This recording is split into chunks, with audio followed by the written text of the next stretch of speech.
Hey guys, doing a little something different on the channel today. I've been having an issue with my truck.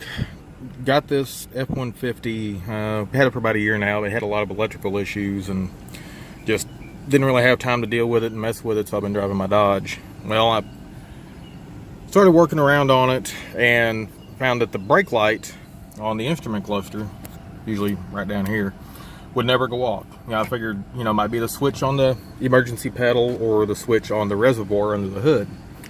Messed with both of them, everything was showing good. So, and every once in a while, you hit a bump or something, and all the gauges would just go off on the instrument cluster like it lost all power to it.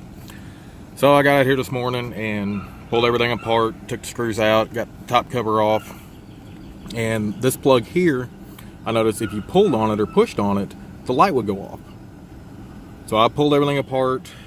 It's pretty easy to take the instrument cluster out. You got 4 screws. You got one here, one down here, and then another one down here. You take those 4 out and you pop these clips off, which they're not hard to do, but they can be a pain in the ass if you're not sure how to do it.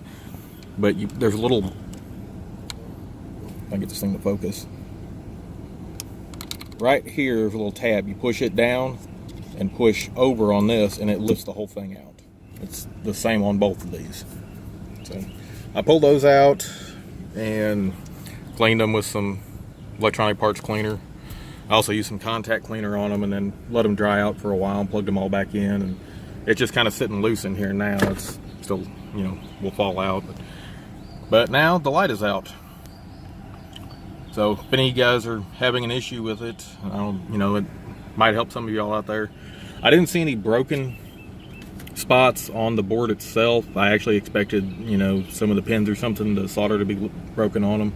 Didn't see anything, so I'm gonna try this. If it seems to have worked, but if it starts doing it again, I'll go back in and I'll pull the cluster back out and I'll go over all the solder points on it and resolder everything just to make sure. But it seems to have fixed it so far, so here's hoping,